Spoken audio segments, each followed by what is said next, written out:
আসসালামু আলাইকুম রহমতুল্লাহি বারাকাতুহু। লার্নিং এডুকেশন ইউটিউব চ্যানেল এবং ফেসবুক পেজের পক্ষ থেকে আপনাদের সবাইকে জানাই স্বাগতম। আজকে আমি আলোচনা করব হচ্ছে 1 ডিসেম্বর ডেইলি কারেন্ট অ্যাফেয়ার্স 2024।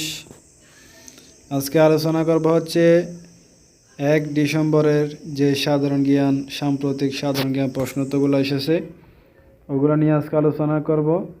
আপনারা অবশ্যই শুরু থেকে শেষ পর্যন্ত দেখতে থাকুন এবং আমার চ্যানেলটিকে সাবস্ক্রাইব করে পাশে থাকবেন, আর ফেসবুক পেজটিকে ফলো করে সাথে থাকবেন, যাতে করে আপডেট ভিডিও দেওয়ার সাথে সাথেই আপনারা পেয়ে যান। তো আজকের আলোচনা আমি শুরু করতেছি। এখানে আপনারা প্রথমে 1 নম্বর প্রশ্ন দেখতে পাচ্ছেন, ঘূর্ণিঝড় ফেঞ্জল নামকরণ করেছে কোন দেশ? সঠিক উত্তর সৌদি আরব। টিটু দ্বীপ কোথায় অবস্থিত? দক্ষিণ চীন সাগরে। সম্প্রতি কোন দেশে বিশ্বের সর্ববৃহৎ সোনার খনির সন্ধান পাওয়া গেছে? সঠিক উত্তর হচ্ছে চীন। আলেপ্পো শহর কোন দেশে অবস্থিত? সঠিক উত্তর সিরিয়া। জাতীয় আয়কর দিবস পালন করা হয় কবে? 30 নভেম্বর। ইসকন এর পুনরূপ কি? ইসকন এর পুনরূপ হচ্ছে international society for Krishna consciousness. মহিলা ও শিশু বিষয়ক মন্ত্রণালয়ের প্রস্তাবিত নতুন নাম কি? সঠিক উত্তর নারী ও শিশু মন্ত্রণালয়। IMF এর সাথে চলমান বাংলাদেশের ঋণ কর্মসূচির পরিমাণ কত? সঠিক উত্তর 470 কোটি মার্কিন ডলার। এশিয়ান ডেভেলপমেন্ট ব্যাংকের নতুন প্রেসিডেন্ট নির্বাচিত হয়েছেন কে? সঠিক উত্তর মাসাতো কান্ডা।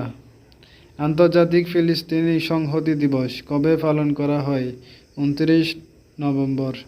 কোন শহরকে পশ্চিমা সভ্যতার শ্রুতিকাগার বলা হয়? সঠিক উত্তর অ্যাথেন্স, গ্রিস। বিশ্বের কোন দেশ সর্বপ্রথম স্বেচ্ছামৃত্যুর বৈধতা প্রদান করে? সঠিক উত্তর সুইজারল্যান্ড। সম্প্রতি কোন মোবাইল ফোন অপারেটর পরীক্ষামূলকভাবে অনলাইন সিম সেবা চালু করেছে? সঠিক উত্তর টেলিটক। কত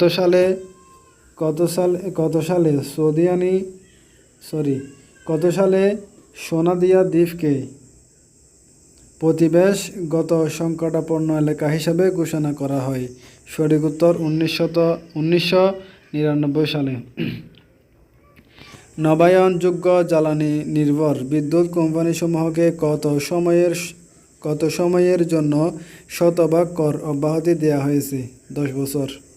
শেষ প্রশ্নটি হচ্ছে, অন্তর্বর্তীকালীন সরকারের নদী বিষয়ক সংস্কার কমিশন এর প্রধান কে? সঠিক উত্তর শিরিন ফারবিন হক। আজকে 1 ডিসেম্বরে যে সাধারণ জ্ঞান প্রশ্নোত্তরগুলো এসেছে এগুলো নিয়ে এতক্ষণ পর্যন্ত আলোচনা করেছি। আপনারা যারা শুরু থেকে শেষ পর্যন্ত দেখেছেন অবশ্যই অন্যান্যদের দেখার জন্য শেয়ার করে দিবেন এবং আপনারা অবশ্যই কমেন্ট বক্সের মধ্যে কমেন্ট করবেন। আপনাদের এই ভিডিওটি কেমন লেগেছে অবশ্যই জানিয়ে দিবেন, আর ভিডিওর মধ্যে একটি লাইক করে দিবেন।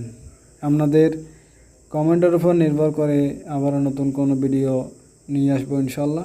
তো অবশ্যই আপনারা ভালো থাকবেন, সুস্থ থাকবেন, এটাই কামনা করে আজকের ভিডিও এখানে সমাপ্ত করতেছি। আপনাদের সবাইকে জানাই আসসালামু আলাইকুম।